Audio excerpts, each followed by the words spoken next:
Então, hoje a gente vai dar início à farmacologia dos medicamentos antihipertensivos. Então, eu vou revisar inicialmente com vocês o conceito de hipertensão, como que é feito o diagnóstico mesmo, a classificação, para que um paciente, né, seja considerado hipertenso, quanto que é a pressão sistólica, diastólica. A gente vai falar da regulação normal da pressão arterial, das principais classes de agentes antihipertensivos, e a gente sempre relaciona, então, os fármacos com o mecanismo de ação deles. A gente precisa conhecer os efeitos adversos e a posologia desses medicamentos. E a gente vai falar também um pouco de solução anestésica associado a vasoconstritores e portadores de doenças cardiovasculares. As referências que vocês deverão utilizar para essa aula são dois arquivos, tá? O primeiro deles é a Diretriz Brasileira de Hipertensão, que ela foi publicada em 2010, e na revista da Sociedade Brasileira de Cardiologia, de 2016, tá? Tem um arquivo também publicado, né? São os arquivos brasileiros de cardiologia. Esses dois documentos, eles já estão disponíveis no AVA, tá? Para vocês consultarem e depois poderem estudar, tá bom? Então, o que é o conceito, né, de hipertensão e como que é realizado o diagnóstico? Então, primeiro, para você saber se uma pessoa é hipertensa ou não, o que tem que fazer? Medir, né? Medir. Oi? Não, é isso aí que você está falando. Isso. Medir a pressão, né? Só que essa medida da pressão, tá, arterial, para que a pessoa seja considerado hipertenso, a medida deverá ser repetida e reproduzível, tá? Ou seja, você mediu uma vez a pressão arterial, a pessoa apresentou valores superiores a 140 por 90 milímetros de mercúrio, tá? Então a pessoa é considerada hipertensa. Só que mediu só uma vez, depois não foi reproduzível esse valor, então não se considera hipertenso. Aqui nós temos uma tabela para a classificação da hipertensão. Então, quando o paciente apresenta uma pressão sistólica menor que 120 e menor que 80 diastólica, ele é considerado normal, tá? Pré-hipertenso é nesse intervalo de 120 a 135 a pressão sistólica e 80 a 89 a diastólica. Hipertenso é quando, então, o paciente apresenta pressão sistólica maior que 140 e diastólica 90. E aí nós temos ainda o estágio 1 e estágio 2 de um hipertenso, né? O estágio 2 maior que 160%. Mas vamos supor que você mediu a pressão de um paciente e ele apresentou pressão sistólica 120 e diastólica 90. Você vai considerar esse paciente o quê? Pré-hipertenso ou hipertenso? Entenderam a pergunta? 120 por 90, a senhora quis dizer? Isso, 120 por 90.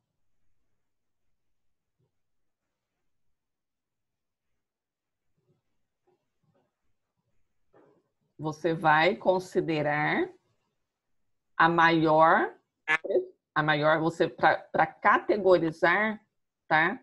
Esse paciente, quando ele apresenta pressão sistólica e diastólica em categorias diferentes, né? Como eu exemplifiquei, ele apresentou pressão sistólica de 120 e pressão diastólica 90, tá? Então, a maior pressão deve ser utilizada para a classificação da pressão arterial. Então, se as medidas foram repetidas e reproduzíveis nessa faixa, então você considera esse paciente hipertenso, certo? Então é sempre a maior que você irá considerar.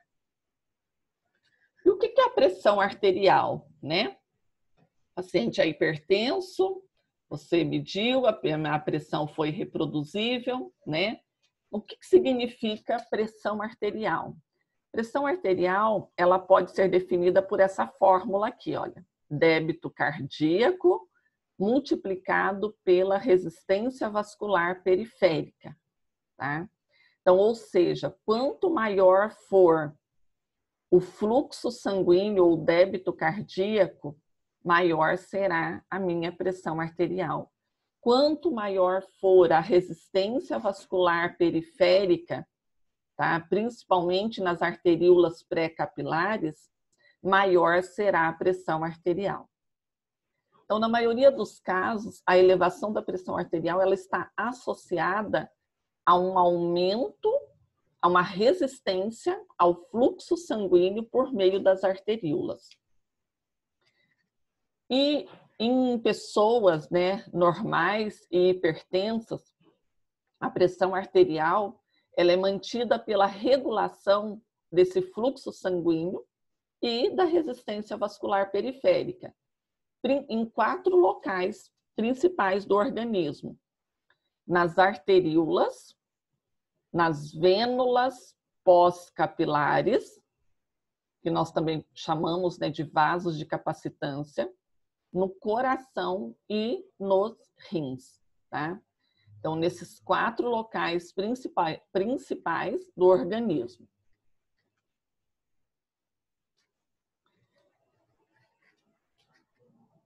Nós vimos na aula passada que o sistema nervoso autônomo simpático, ele auxilia no controle e manutenção da pressão arterial.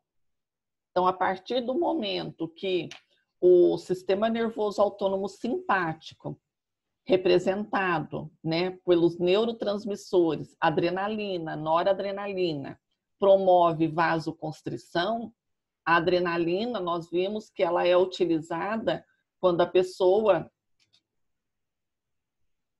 tem uma diminuição da pressão arterial, né? Então, através da vasoconstrição, ela consegue, então, aumentar a pressão arterial do paciente. Então, em casos graves, né, de queda abrupta da pressão, tá? Nós podemos, então, utilizar adrenalina e noradrenalina para aumento da pressão arterial. E os agentes antihipertensivos, eles vão atuar na interferência de mecanismos normais, né? Então, um dos mecanismos de ação dos agentes antihipertensivos é atuar, por exemplo, alguém conhece um medicamento antihipertensivo? Tem vários casos, né, na família de pessoas hipertensas. Vocês conhecem algum medicamento, algum mecanismo de ação antihipertensivo? Sei lá, losartana? O losartana é um exemplo. Lotar. Oi? Lotar. Outro exemplo, muito bem. Fluoxetina, não sei. Fluoxetina não, a fluoxetina não é antihipertensiva, ela é ansiolítica. Mas esses fármacos, nós vamos ver que a maioria, todos eles praticamente, eles vão atuar em mecanismos normais do nosso organismo, tá? Então, por exemplo, o hormônio aldosterona, tá? O aldosterona, qual que é a principal função dele no nosso organismo? Alguém se lembra? Filtração glomerular. Filtração glomerular. E o que ele promove em relação ao sódio? Ele regula a pressão arterial. Regula a pressão arterial, mas de que maneira? Fazendo com que ocorra a reabsorção de sódio lá nos glomérulos, né? Então, a aldosterona é um hormônio que ele promove a absorção de sódio, e nós sabemos que o sódio está diretamente relacionado com o aumento da pressão arterial, não é isso? Então, nós teremos também medicamentos que vão atuar aqui, olha, a nível renal, tá? Então, a gente vai falar disso também, né? Mas eu quero que vocês entendam, por enquanto, que nós temos um controle no nosso organismo, né? Através de adrenalina, através da aldosterona, a absorção de sódio, que são mecanismos normais para a manutenção da nossa pressão arterial. E o desequilíbrio dessas funções normais do nosso organismo é que leva ao aumento da pressão arterial, tá? É por isso que os medicamentos antihipertensivos, eles vão atuar, né, em mecanismos, então, normais, né? Em mecanismos normais que mantêm a nossa pressão, tá, arterial. E nós temos, então, alguns órgãos no nosso corpo que nós chamamos de órgãos-alvo, tá? Então, quando a pessoa é hipertensa, que ela apresenta pressão arterial maior que 140/90, o risco, né, de ocorrer algum dano aos rins, ao coração e ao cérebro, né, é bastante elevado, é bastante aumentado. Então, nos rins, né, poderá ocorrer o que nós chamamos de nefropatia, algumas doenças cardíacas relacionadas à pessoa que é hipertensa, poderá ser o desenvolvimento de hipertrofia ventricular, angina, infarto do miocárdio, insuficiência cardíaca, e no caso do cérebro, né, é o acidente vascular cerebral. Não estou dizendo que vai acontecer, mas a probabilidade é bem maior, né, de acontecer algum dano nesses órgãos para a pessoa que é hipertensa. A hipertensão, a gente não tem uma causa definida, mas em torno de 95% dos pacientes que são hipertensos não se sabe qual é a causa, né? Mas nós sabemos que que existem fatores de risco que estão associados ao aumento da pressão arterial. Então, entre eles, o tabagismo, as síndromes metabólicas, então, pessoas que são obesas, que apresentam o colesterol elevado, né, que é a dislipidemia, ou diabetes, lesão de órgãos-alvo, né, como eu falei, do problemas renais, cardíacos, cerebrais.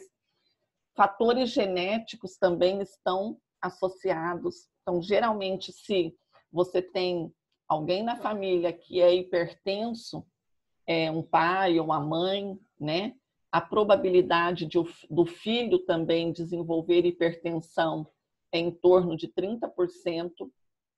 O estresse também psicológico leva à hipertensão. E a dieta, né? Então, o aumento da ingestão de sal e a diminuição do consumo de potássio e de cálcio são alguns dos fatores que estão relacionados, então, com o desenvolvimento da hipertensão. Então, por isso que, como não se sabe, em torno de aproximadamente 90% a 95% das pessoas hipertensas, a gente não conhece a causa dessa hipertensão. Nesse caso, ela é classificada, então, como hipertensão primária ou essencial. Então, o tratamento, ele se baseia inicialmente, né, quando descobre-se que a pessoa é hipertensa, a primeira medida a ser realizada é a mudança de hábitos alimentares e a prática de exercícios físicos, né? E o principal objetivo, então, geralmente a obesidade também está relacionada, né, à hipertensão. Então, o objetivo é a perda do peso, ou restrição do tabagismo, no caso de fumantes, Também evitar o consumo de álcool, no caso, né, de pessoas que fazem ingestão de bebidas alcoólicas. Mas quando essas medidas não medicamentosas, elas não são suficientes, então é necessário iniciar o tratamento medicamentoso, tá?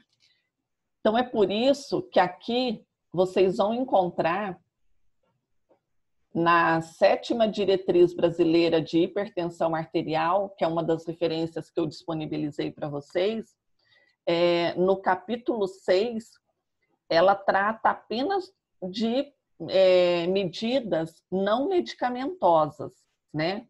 Então, são alimentos, né, que deverão ser utilizados pela pessoa que tem a pressão arterial, né, elevada. Então, aqui algumas fibras, laticínios, o alho, café, chá verde, chocolate amargo, tá? O álcool que deverá ser evitado, né?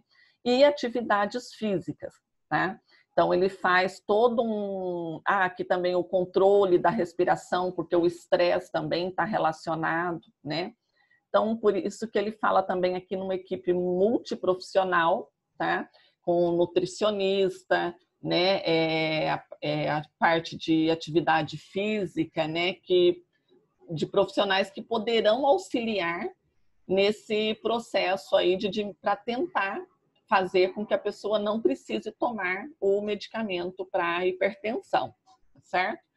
Mas, como eu falei, se todas essas medidas não medicamentosas não forem suficientes para controlar a pressão, é necessário, então, o tratamento com medicamentos, né? Então, o capítulo 7 da Diretriz Brasileira de Hipertensão, que foi publicada a mais recente em 2016, ela vai trazer os principais medicamentos antihipertensivos. As principais classes de antihipertensivos são essas 7 aqui, tá? Então, diuréticos, inibidores adrenérgicos. Aí, os inibidores adrenérgicos, olhem só, nós temos os de ação central, beta-bloqueadores e